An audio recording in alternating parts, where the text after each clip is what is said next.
This is Wall Street Week. I'm David Weston, bringing you stories of capitalism. This week, the risks and rewards of nuclear energy at a time when we need all the power we can get. Plus, immigration and economic realities, how a glass factory in Fargo, North Dakota is filling the demand for labor. But we begin with a story about big global problems and about finding the money we need to solve them. So our aspirations are limitless, driving our work to deliver a better bank, because eventually we will need a bigger bank. That's Ajay Banga, former CEO of MasterCard and current president of the World Bank, speaking in Morocco a year ago, just a few months after taking the top job. But what is a better World Bank, and what does a bigger World Bank look like? To answer that, we need to go all the way back to the end of the Second World War. About 80 years ago, when the Bretton Woods meeting took place, there was this important emphasis on helping to restructure and recreate the destruction that was done after the World War II. And there was this emphasis on how do we go forward. So a number of multilaterals were created then, and since then, many more have come into existence all over the world. And their job was really to take capital that was generated from governments and turn that into a leveraged form of capital to give that out to different entities. The various institutions have morphed a lot. So for example, the World Bank was created to help with the reconstruction of Japan and Europe, and now it's been working for many, many years on helping emerging markets and developing countries, which covers a lot of very different countries with very different economic structures and systems and income levels. Asani Beschloss is the CEO and founder of Rock Creek and worked at the World Bank, including as treasurer and chief investment officer in the 80s and 90s. She's witnessed firsthand the evolution of the bank into what it is today.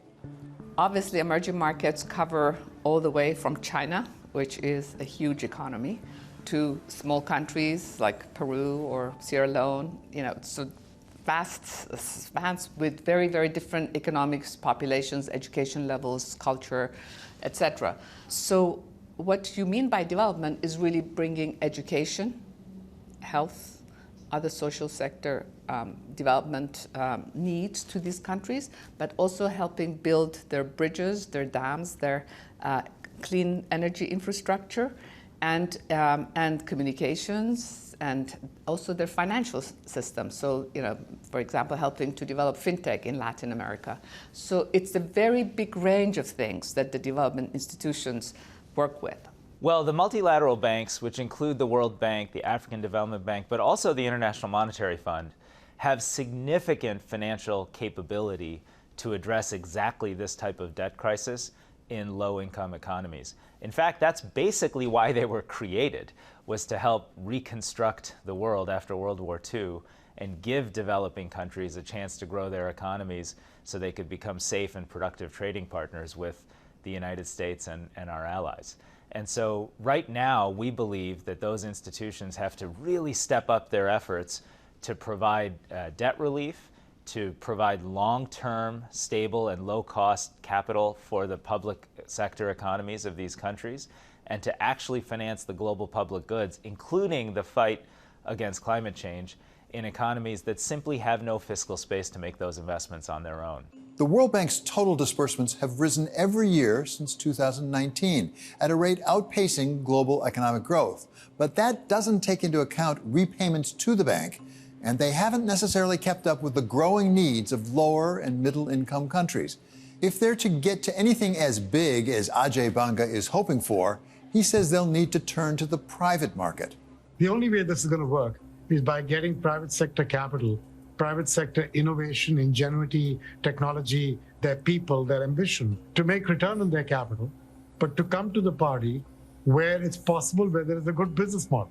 There are those who agree with Banga's call for private capital, among them Raj Shah, the president of the Rockefeller Foundation and former administrator of the U.S. Agency for International Development in Barack Obama's White House. Well, to be honest, we're always trying to attract private capital, especially from outside of the country. Right now, the foreign exchange environment is a very complex and risky one for countries, so we're building tools that take the risk out for those types of investors. The two biggest issues for would-be investors are policy and regulatory clarity and consistency, which often also means anti-corruption efforts that are serious. And then secondarily, taking the risk out, especially on the foreign currency side. So for example, on the currency risk removal exercise, the World Bank is already planning to commit significant new resources to instruments that basically protect foreign investors from foreign currency exchange rate fluctuations over time. And those types of solutions are going to be absolutely critical to success. Though addressing those risks will surely help, the competition for private capital is as tough as ever. So in general, if you look 20 years ago, emerging markets was the place where you would have faster growth, you would have higher returns, higher risk-adjusted returns, and that's why capital would go there. So if we look today, that has happened in some countries. So if you look at India, let's say, over the last 10 years, equity markets 10% up. Taiwan, for obvious reasons, because of being a center of innovation and chip making, 13% over the last 10 years. And you have another set of forces going on, which is completely changed in the last year or two, which is AI. With AI comes huge need for power and data centers that need this enormous power. So the big job really now for Ajay Banga and the leaders of the other multilateral banks is how do I compete to get private sector money in this kind of environment? If in the past it was not proven that the returns could be the returns that one expected, if now there's this competition where sitting in Virginia, you could be investing in data centers where there's regulation, where there's rule of law, where there is no country risk, where there's no currency risk. I think the bank helps reduce your country risk and your repayment risks. If you're aligned with the bank and if you're investing together with the bank, you expect that you will get your capital return and the return, and hopefully some other returns. The big issue there is that is no longer enough. So if private capital is the key to achieving a bigger World Bank, how then to make it better?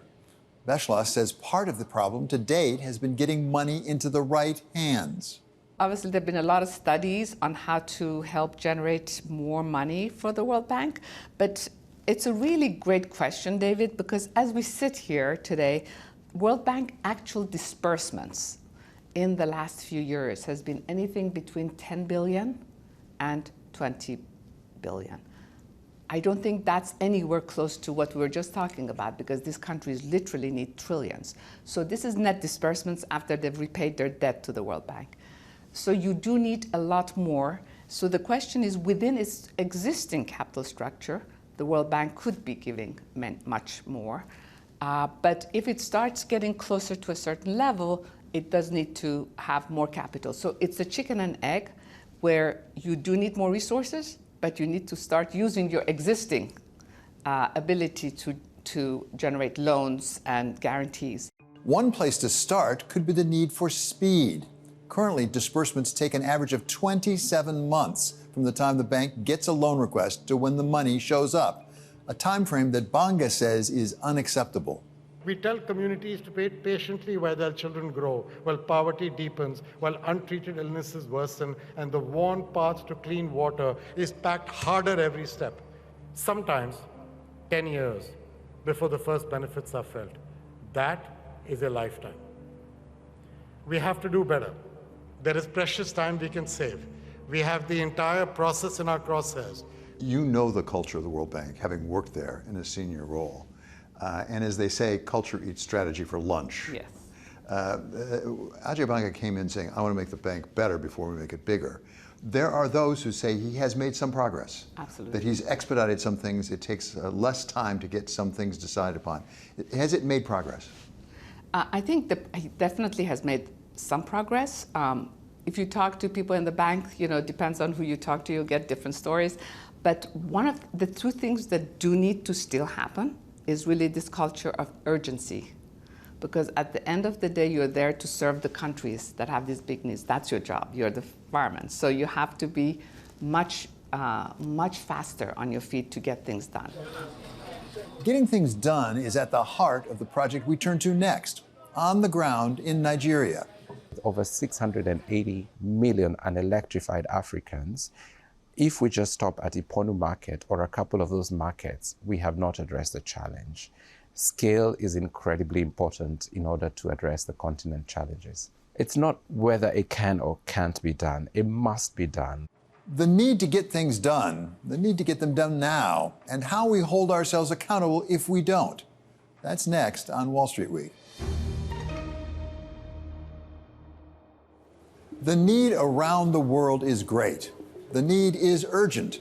And perhaps nowhere is it greater or more urgent than in Africa, the fastest growing continent, and the one most deserving of attention, starting with the need for electricity.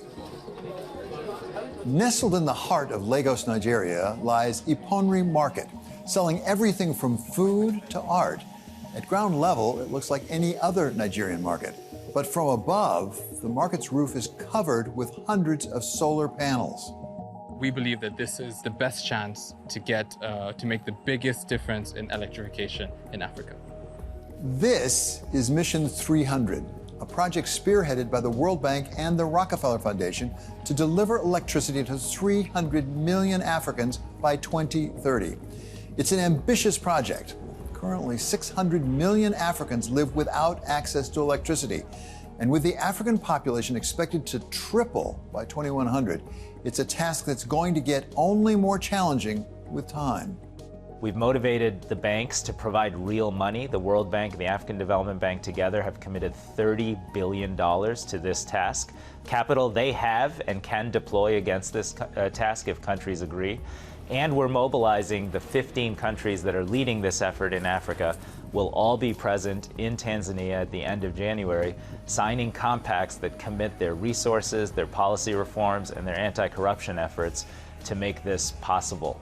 And that's really a unique public-private partnership. It takes all partners, it has a deadline, and we have to get it right because we have to show that you can actually deliver results in a timely way. The World Bank has set aggressive targets for which a web of local and international, private and public players are jointly responsible.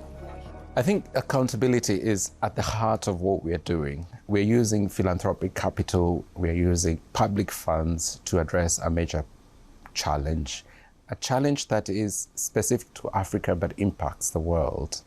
Joseph Nganga is interim CEO of the Global Energy Alliance for People and Planet, known as GAP, a group set up by the IKEA Foundation, the Rockefeller Foundation, and the Bezos Earth Fund to help bring green energy to emerging markets. Accountability should be at the heart of this. What does accountability look like? These are measurable goals. Talking of connecting 300 million Africans is measurable. Talking of deploying 30 billion in public funds is measurable. We need to have ways that this is then discussed on an annual basis, and we are going to have the Africa Energy Summit in January, where governments, AFDB, the World Bank, and other parties are going to sign up on paper to what they're going to do to contribute to this mission. My hope and expectation is every year we will have a discussion on this was a target, this is what you said you would do, where are you vis-a-vis what you said you would do, and where are we vis-a-vis the target? If we hold ourselves to that level of accountability and transparency, then there is a hope that we can get to this enormous ambition. GAP takes targets from the World Bank and connects the players at the local level. To see what it takes to power communities in Africa, we spoke with the people who are making it happen on the ground in Lagos. GAP exists to support low and middle income countries to achieve energy access and transition. So in Nigeria, we are working with a number of partners to deliver on the government's mandates around energy access. The Nigerian government has committed to net zero by 2060 and also achieve energy access across the country. So we are currently working on a number of initiatives, or actually delivering a number of initiatives in Nigeria. One of those programs is the utility DRE workstream, and that's essentially a model where distribution companies, as utilities, partner with private developers and then communities to provide reliable, clean power to those communities, and importantly, to achieve economic outcomes. So that's essentially what utility DREs are. And we saw the need to innovate because it's not a one-size-fits-all approach for electrifying Nigeria. Nigeria has been dubbed Ground Zero for Mission 300. Located in West Africa, the country is home to almost 220 million people, with 16 million calling Lagos home. And it's growing fast. The population of Lagos alone is projected to jump to almost 90 million by 2100, becoming the world's largest city. But as the population grows, the economy has stalled. From 2000 to 2014, Nigeria's economy grew at an average rate of over 7% annually. But since 2015, growth rates have declined, while inflation has hovered around 30% this year, with the World Bank estimating that more than 40% of Nigerians live below the poverty line. I think if you ask the person on the street, and I have spent some time there, they will say it's trending downwards. Why? Because the currency has depreciated significantly. Because of macroeconomic pressures, the country is significantly indebted, which means subsidies such as fuel subsidy have been removed. The implications of that are not just your transport. Nigeria has over 90 million unelectrified Nigerians who depend on diesel and petrol generators. So everything from how you make your breakfast to how you get your hair cut, the costs have gone up. That cannot be good for the person on the street. There are certain locations that are completely isolated, off-grid locations, and then you have locations that are underserved. That's where, for instance, you have a community that maybe at some point where, we had power, reliable power, or at least we're getting, for instance, 10 hours a day, and other times no power at all. So you have those kind of underserved communities that do require reliable power to power their homes and their businesses. So utility DREs particularly address this kind of market where you have a community that may have a disco presence there, but may for one reason or the other do not have reliable power, or the power quality is pretty poor. So you have those kind of communities exist in Nigeria across board. One way to address the disparities in access to power is the use of mini-grids, aimed at decentralizing the country's energy system. By the end of 2023, about 100 mini-grids were installed in Nigeria. They are mini-grids that collect or that receive some power from the distribution network. So here, we are not having isolated mini-grids in case where you don't get any supply from the grid. In this case, you get some supply from the grid and you augment that with the DR installed on site. So we are trying to test this kind of business model and see if they will provide better economic output, both for the distribution company, for the developer, and for the community. We hope that in the long run, communities that get 3 hours, 4 hours, or 5 hours of grid availability can improve that to above 20 or 24 hours daily. These countries are very amenable to efficient and effective solar power. Solar plus battery systems, which is what most of these are. Some of these do have diesel generators as backup power sources for situations where solar is not possible. But in general, solar plus battery done well can provide productive electrification to small towns, to even small cities. The grinding machine is sourced and goes from the solar panel. We have the battery and the inverter connected to 5 panels up for each shop inside the Korean shopping center. And I can now use this morning, afternoon, night, evening. If you go to any market in Nigeria or one of the largest cities in Nigeria, whether it's Abuja or Lagos, you have incredible entrepreneurial spirit. But Nigeria also suffers from the oil and gas curse, where these amounts of money have led to enormous corruption, enormous public service inefficiencies. And so you have a contradiction between what is possible and where the potential of Nigeria is vis-a-vis where it is today. To achieve its potential, Nigeria will have to address the problem of corruption. But Nganga says they are making progress. I think it's a combination of a number of things, and one of them is increasing transparency.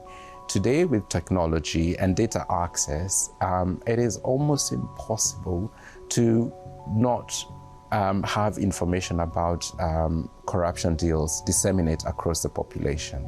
We are seeing young people using tools at their disposal, including mobile phones and social media platforms, to engage with politicians, to disclose where there is corruption, and to push back. I think the elections in Lagos, the city of Lagos, were a clear example of young people organizing themselves and displacing an incumbent who would otherwise have won, and doing so because they had the tools at their disposal to understand who is a likely better leader for them, and self-organize in a way that ensured that that person got in office without the political support that would have otherwise been critical. And that's making it easier for projects like Mission 300 to gain a footing in Africa and create real change for the better. So local authorities are where the whole thing starts. Heads of state have to commit to targets and goals. Federal governments, local governments have to commit to putting resources, real allocation of their scarce budget resources into these electrification programs. We partner with them to provide technology and often artificial intelligence-enabled energy systems planning, which actually has to be quite detailed to site locations of where new energy infrastructure should go and to identify places where loads are increasing because business activity is increasing. And ultimately, those countries and their utilities have to significantly deregulate the sector so that private and commercial operators can be successful and can enter the economy, the energy economy of their countries. Where those things happen, we see real successes. And a big part of why we're hosting a major summit in Tanzania is to have leaders commit to make those things happen in their own countries. Right now, the main sources of private capital are in local currency. So for example, in Nigeria, a group of Nigerian pension funds have come together and said, we want to commit $1 billion to renewable electrification infrastructure in Nigeria.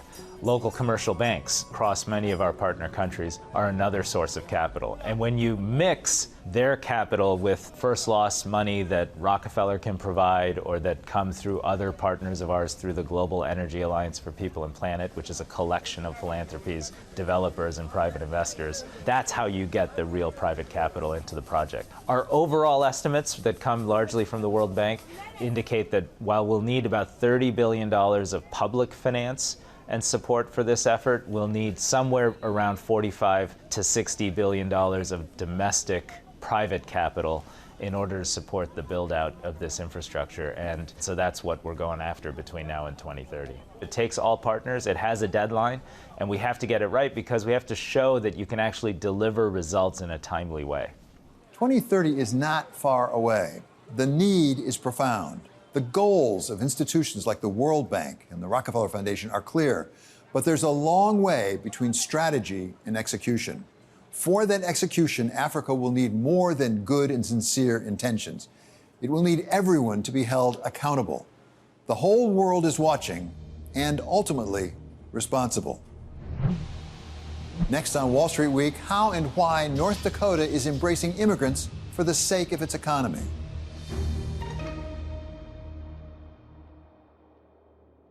This is a story about our neighbors, who they are, whether we really know them, and why we need them. Neighbors like Anna Yore of Fargo, North Dakota.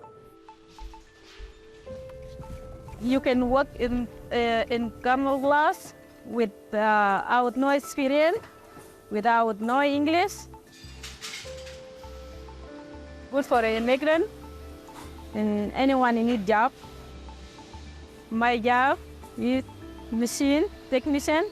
I'm making parts of the window like this. You make it and then put the glove on.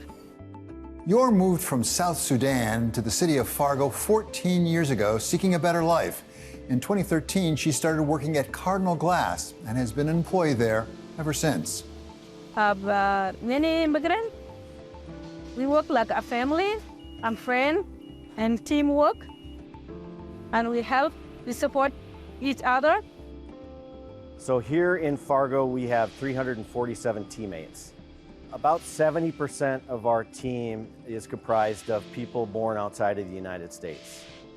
Plant manager Mike Arnson has worked at Cardinal Glass Fargo since it opened in 1998. The company manufactures residential glass for windows and doors with 10,000 employees across its 49 locations. In Fargo alone, it employs about 400 workers.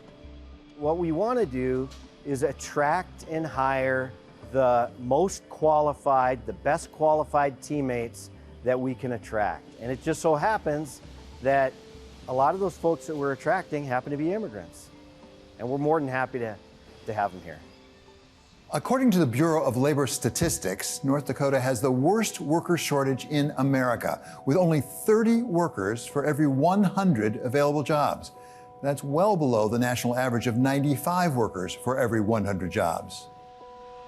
There are 30,000 open jobs in North Dakota, and although our workforce continues to grow, if we get every high school and college graduate, every individual coming out of our correction system, every person on disability into the workforce tomorrow, we would still have thousands of open jobs. And so we really do need to be looking outside of our state's borders and outside of our nation's borders to help identify how we can recruit workers to fill the jobs that we have available.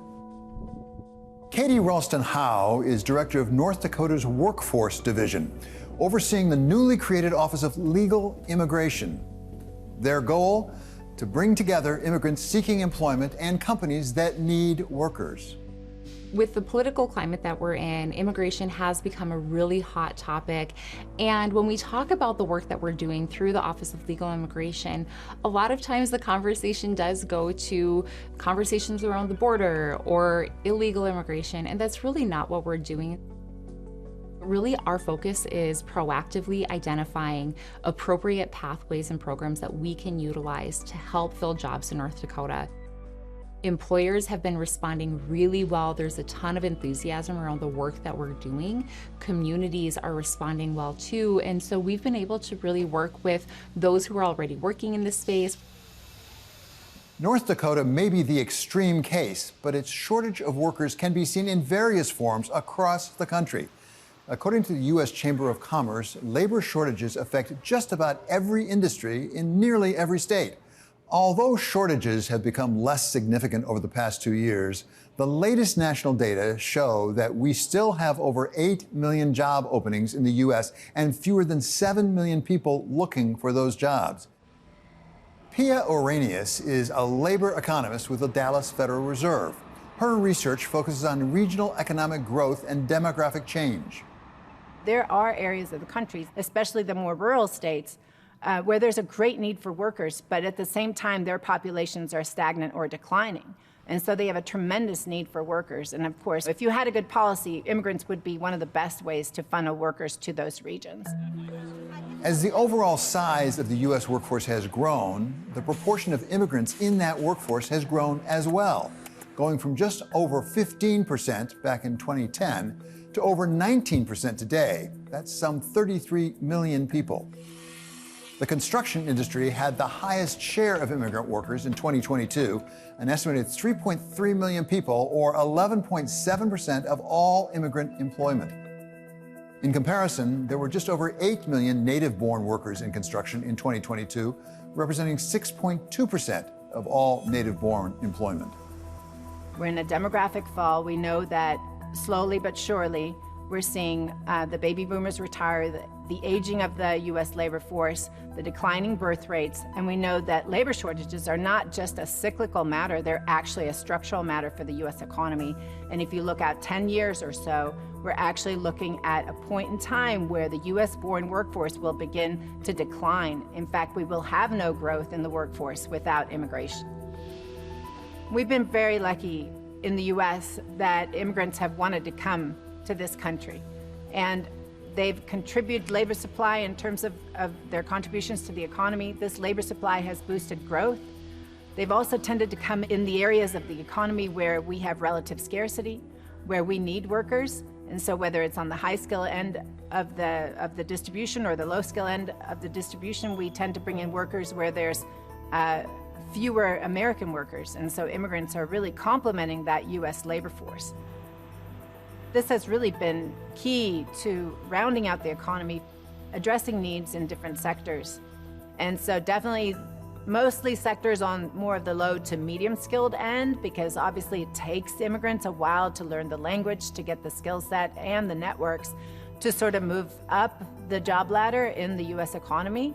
But for now, they're filling important needs in these sectors that employ recent immigrants and more the low-skilled immigrants. Now, looking forward, now that the economy is more imbalanced, labor markets are more balanced, and we're really approaching a kind of a normalization after 4 years of a pandemic hangover, I think what we're looking to now is more of the structural factors that affect labor markets in the US and that are going to limit growth going forward. So we look at the demographics of the US labor force, we look at the retirement of the baby boomers, the aging of the workforce, the falling birth rates, and we know that in 10 to 15 years, we won't have a growing US-born workforce, and that really all the growth in the workforce is going to come from immigration. And that's the reality of where we are, and that's where we need to address policy in order to enable and facilitate more immigration if we want to continue to grow that labor force. The immigrant labor force has meant a steady stream of workers for the Cardinal Glass factory. But for anyone who thinks this is a local story, think again. It's also helped create real economic benefits for businesses and for the country as a whole. Economists point to immigration as one of the key factors that kept GDP and job growth strong in the wake of an aggressive Fed hiking cycle, even as inflation has cooled off. Around the world, other major economies haven't been so fortunate, with China, Japan, and South Korea among the countries grappling with net migration levels that are too low to counteract population declines. The reason why we've seen significant increases in labor supply and labor force participation, it's legal immigration has come back after COVID and after the Trump administration, as well as more women coming into the workforce. That process of legal immigration that is now normalized, and the Biden administration prioritized, for example, working down visa backlogs and trying to get to a more normal system. I think under a Trump administration, you could expect that to revert. And I think in addition to that being bad for innovation and bad for broader economic growth, it could also be quite inflationary in the short term, because what you're doing is constricting labor supply at a moment where we need more workers in the United States. Our legal immigration system has been an engine for growth for decades, for a long time. North Dakota businesses like Cardinal Glass have no doubts about how important immigrant workers are to the success of its operations and to the North Dakota economy overall. As the economy grows, we need people to move to Fargo-Moorhead to help us run our businesses. And whether they come from Kansas City or New York City or Los Angeles or Somalia or Bosnia, we just need people to move here to help keep our economy growing. You don't even have to speak English to come work at Cardinal IG. We've cracked the code on that. We have master trainers that are multilingual, that can train our new teammates in their native language. And so we have entry-level jobs where we can get people contributing right away. And as they grow in their comfort in those entry-level jobs, then they can graduate on to jobs with a little more difficulty, a little more skills required, and probably within the course of a year, they can be contributing in a lot of different ways. For the management at Cardinal Glass and for its workers, immigration isn't about politics, it's about business, and maybe something else. It's about reaching out to neighbors, like Anna Yore, to build relationships that work for both parties, which has proven to be the right, as well as the smart thing to do. Next on Wall Street Week, the shifting balance of costs versus benefits for nuclear power. This is a story about changing our minds, when the facts change and when we need to. For years, we've heard about the costs and dangers of nuclear power, stemming in large part from two commercial disasters some 40 years ago, compounded by the ways governments responded and the news media covered them. It was the first step in a nuclear nightmare. The accident occurred here at the 3 Mile Island nuclear power plant, a dozen miles south of Harrisburg. It took a full 18 days before the Soviet leader Mikhail Gorbachev made any public pronouncement on the nuclear disaster at Chernobyl.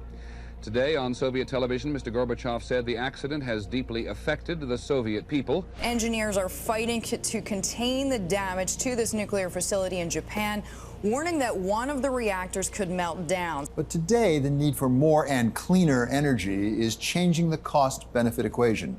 And opinion in the U.S. has started to shift. The majority of Americans now say they support more nuclear power. One of those supporters is Heather Hoff. Fear of nuclear is dangerous, but nuclear itself isn't. Hoff is co-founders of Mothers for Nuclear, a group she started on Earth Day in 2016 to address some of the misconceptions about nuclear energy. I think when we talk about risk, it's also important to ask, what is the actual impact when something happens? And so everyone kind of knows the big three things that have happened in nuclear: 3 Mile Island, Chernobyl, and Fukushima. And when we go back and we look at those events and say, what was the impact to human health, our environment, the planet? It's pretty minimal. And even some of the impacts that we did feel were caused by our own overreaction to those incidents. We have rallies and marches to show our support for nuclear energy. We talk about why nuclear is important for our community. We give tours of nuclear energy and power plants and try and share with people our hope for the future and how nuclear supports clean energy for people. I started out not really knowing much about nuclear energy, and I was feeling pretty nervous about it. After I graduated from college with an engineering degree, I couldn't find a job locally. I did a random assortment of things, all while trying to avoid working at our local nuclear plant.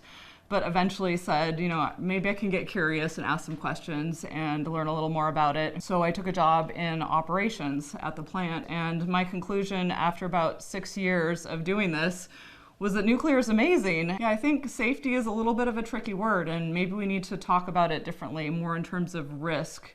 And it turns out that a lot of things about nuclear sound scary, but that doesn't mean that they're dangerous. So I think that was something that took me a long time to learn. On the other side of the equation, there is no doubt that we need a lot more energy and may well need nuclear to deliver a good part of it, with over 75% of the demand coming from two categories: transportation and industrial needs. Today we use perhaps 3 times more electricity than we did in the 1980s, and we're doing much more with it. Our productivity has exceeded the growth in the use of electricity, so there's a very efficient use case there. Dan Briette is the former U.S. Secretary of Energy and now runs Edison Electric Institute, which represents all U.S. investor-owned electric companies. It's important for the nation to realize that we're going to need more energy. So we start with that basic fact.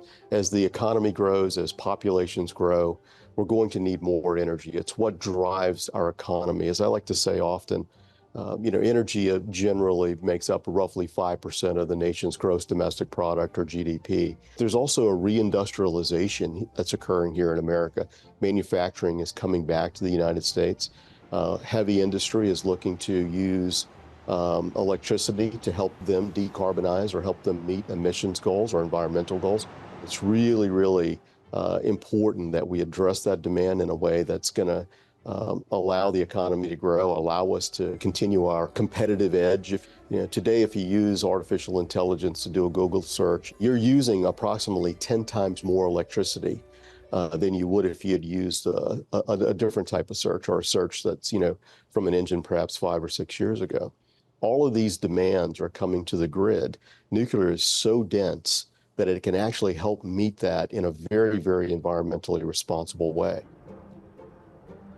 One of the firms working to meet the country's rising demand for power is Holtec International. That's an energy technology firm that's developing cheaper and more compact nuclear reactors known as SMRs.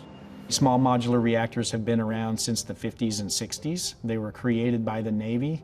Eventually, they were created for civilian purposes. In the case of ours, which is a 300 megawatt reactor, We expect 2 reactors to be built on the Palisades site on just a footprint of about 30 acres, which by power plant standards is a very small plant. And we expect to break ground in 27, and we expect the first plants to be online at the end of 2030 and 2031. Holtec's new reactor would be both smaller and safer than traditional plants. The firm's vice president and head of SMR manufacturing says the new technology represents a new chapter in nuclear energy infrastructure. In my opinion, it's going to be a game changer for green energy. Clean, safe, and reliable. It's going to become very important, especially with the development of AI, electric vehicles, and a lot of the other initiatives to be able to keep the lights on. Large standard nuclear plants can take up to 10 years to build and install, so the investment's huge. This concept is be able to get one in operation in relatively half that time, and then be able to continue to add to that, so eventually you'll be able to put 3, 4, 5, maybe 6 SMRs in the same footprint as 1 or 2 nuclear reactors of the old size. The components that we're using can be manufactured in the United States. Transportation costs will be a lot less, and the manufacturing will take a lot less time. Around the world, countries are taking very different approaches to nuclear energy. Germany has turned away from it altogether, while France derives the highest proportion of its power from nuclear. Asian countries are working to catch up. As a group, they more than doubled their nuclear power output over the last decade. And China plans to build 150 reactors by 2035. Countries that have yet to enter the nuclear age are also taking notice. Across the Atlantic, Ghana is sifting through bids from 15 different countries to build its very first nuclear plant. We spoke with the country's Deputy Minister of Nuclear Energy, Robert Sagbaji. He says the problem for Ghana isn't perception, it's capital. We have the United States, we have China, we have France, we have South Korea, and we have Russia. So we have 5 countries that we narrowed down from 15 companies when we first introduced our request for information. And by the end of the year, maybe sooner than that, we will come up with the vendor. Right now, we are under an IMF program, so we can't borrow any money on our books. So we need a financing mechanism such as crowdfunding in terms of industry, where we identify specific industries that will come in to build a nuclear power plant. We need clean energy. You can easily get money for solar and wind, but you can't get money for nuclear, which is going to replace coal. But how we move coal from the system is another issue. So we are collaborating with our vendor countries, but then financing is key. Investments in nuclear energy are on the rise. Morgan Stanley estimates that it will attract $1.5 trillion in capital investment by 2050. And thanks to the demand for power for AI, even the notorious 3 Mile Island nuclear facility in Pennsylvania is due to be brought back online, backed by Microsoft and Constellation Energy. The industry has been very concerned about being short electrons to meet the needs or to serve the demand that we're seeing coming on by hyperscalers in particular. So companies like Microsoft, as they develop new AI models and place more demand on the grid. I think as we think about the generation of electricity here in the United States, we've spent a lot of time focused on the development of renewable technologies, but those are not what are described as dispatchable. They're not available 24/7, perhaps. Sometimes they are, but sometimes the wind doesn't blow or the sun doesn't shine, and there's not enough battery capacity to keep the lights on or the data centers running 24/7. And that's what I think, is being sent by this deal. The fact that a private company went to another private company to strike a deal may indicate that we are short electrons and we need to develop more generation capacity here in the United States. The technology has come a long way, and the need is acute and growing. But concerns remain, particularly about how to dispose of the depleted uranium that is nuclear waste. This is a kind of fun little 3D printed model of what a fuel storage facility might look like. Fuel just would come in on some train tracks here and go all the way into the facility. And then, you know, cranes could move over and pick up the canisters and repack them into different kind of canisters, and then basically just put them on a concrete pad for storage. So we actually manufacture about 30 some odd canister systems designed for the storage of spent nuclear fuel. And we can store them in perpetuity. Our canister systems are designed roughly for a shelf life of 100 years, easily extendable. You know, so we just plan to continue that until the United States decides what its long-term proposition is. There are in certain countries, France in particular, they use what's called a reprocessing mechanism to take that spent fuel and use it for other sources. Hearing stories now in the marketplace of medical companies, for instance, looking at the spent fuel from nuclear reactors as a possible source of isotopes for medical treatments and medical activities around the world. So, you know, we can look at it as waste or as garbage, or we can look at it as an opportunity to solve other challenges that we face. We've discovered better ways to handle nuclear fuel.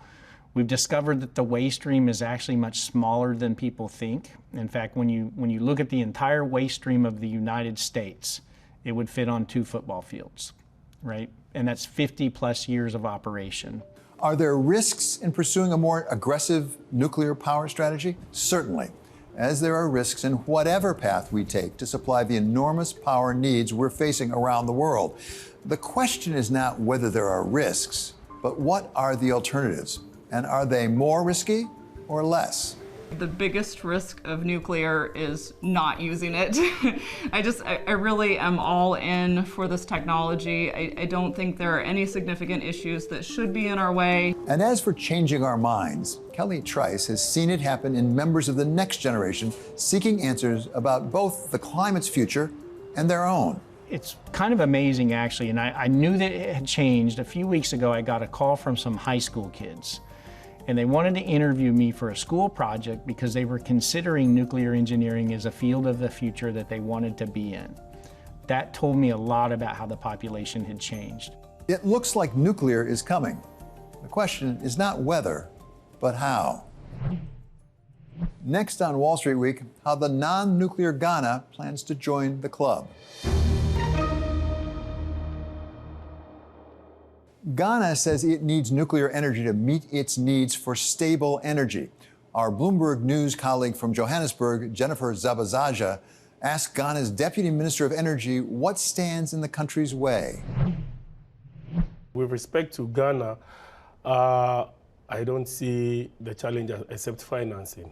Because when it comes to people advocating against nuclear, we don't have that. We've done the assessments of the population, and we've had more than 40% going pro-nuclear. The majority of the population do not have any idea what nuclear is, so they don't know what to say, and there are a few who say we don't like nuclear. But where we identify our sites, we made sure that our public sensitization was deep. What we did was, before we started the public sector, we sensitized the journalists, the opinion leaders, and then during the energy transition, we were nationwide.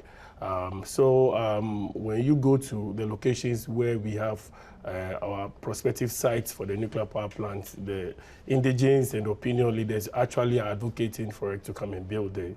We don't get any pushback. Any pushback we get in Ghana will not come from Ghanaians. Maybe it will come from anybody outside who is anti-nuclear, or any non-governmental organization, or a country whose policy is against nuclear, and maybe being our development partners who want to, stifle us or put impediments on our way not to go nuclear. But I say anybody who does that is a shame, because we can't reach net zero by 2050 if nuclear is not in the equation. Wow. And then what does it mean for, you talk about Ghana, for the African continent, and for a lot of people who are have energy poverty, for that matter? Do you think nuclear is then an asset, critical to connecting people? No, for now, I will not recommend nuclear for every African country because not everybody or African country have the same capacity or the infrastructure in terms of nuclear. So that is why I always advocate for Ghana, because we started our nuclear program in the 1960s. So we have a lot of capacity, but we even need to do more. So when you want energy to eradicate energy poverty in the Sahel region or in other regions in Africa, in West Africa, you need to find a location where you can build a fleet and then transmit to other countries, as is done in Europe, where there is a European power pool, there is the West African power pool, there are a lot of power pools around. So with time, maybe over 10, 20 years, then you can decide to, relocate when the SMRs are matured, because they are smaller and they are more controlled, and they will be able to be planted where there is even no water, because some of them use gas. But for now, if you want to eradicate energy poverty and make sure that we accelerate energy transition, and for other countries to use their raw material to process it and add value for money, and they get out of poverty, then we need to put nuclear as strategic places. Other energy sources have their role. Solar, wind, they have their role. But because of their intermittency, sometimes you are not able to have that consistent power to industry. And every energy source has its limitations. What do you worry about in terms of, you talk about mid-2030s is when you want the program to officially be up and running. What do you think gets in the way of that? It's financing. It's financing. It's financing, because I know Ghana is ready to cooperate, to move, and it's based on our energy transition program. We know we don't have a left turn or a right turn. If we don't go now, we'll go after 2050. If we don't go 2050, we'll have to go 2070. Like, it is the only way forward until there's a new energy source that comes in that beats the current energy systems, which is also clean. But for now, I say it is financing.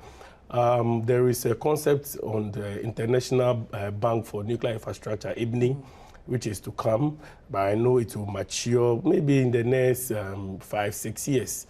But we are not, our program is such that we have to move before that financing bank comes. Like the green climate funding, which has been created for renewable energies, there's a similar one which the World Bank, the IMF, or maybe governments who are serious about climate change are able to raise funding and identify specific countries which can host nuclear power programs to make sure that we are able to triple the fleet of nuclear by 2050. I think that would be a welcome idea. Are there private companies then showing interest at this point in time to the proposals that you've put forward?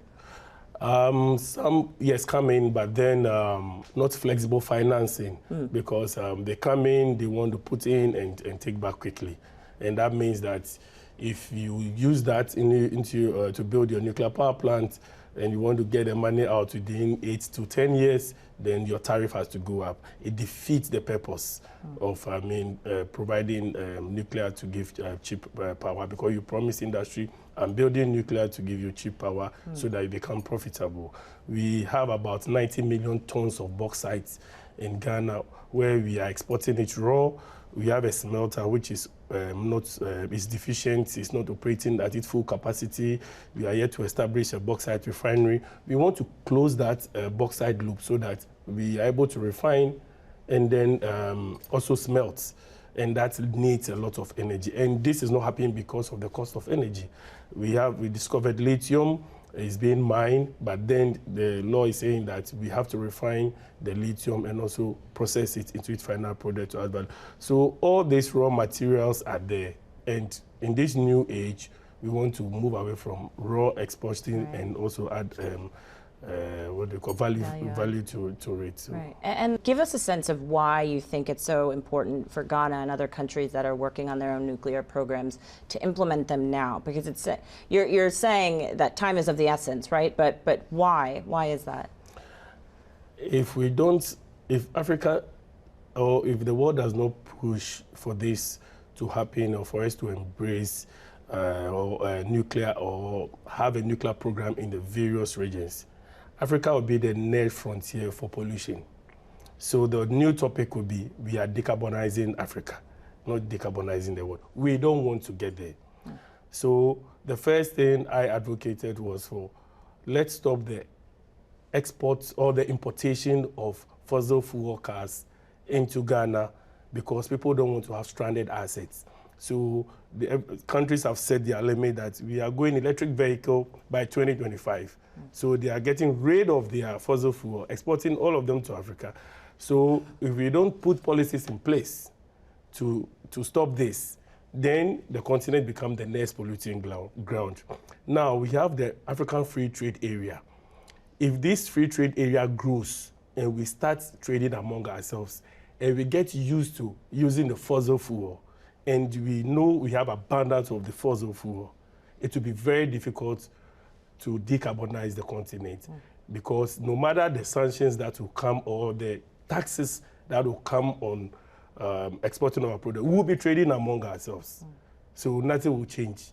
And then has the world done itself a favor by forgetting about letting Africa go clean using the major source of nuclear or the other clean energy sources. So let's look at it. Let's not shift all the other technologies thinking that when the developed countries go clean and Africa doesn't go clean, it's no problem. It becomes a very big force to reckon with. So let's avoid that future struggle. So let's go nuclear now. That does it for us here on Wall Street Week. I'm David Weston. Join us again next week for more stories of capitalism.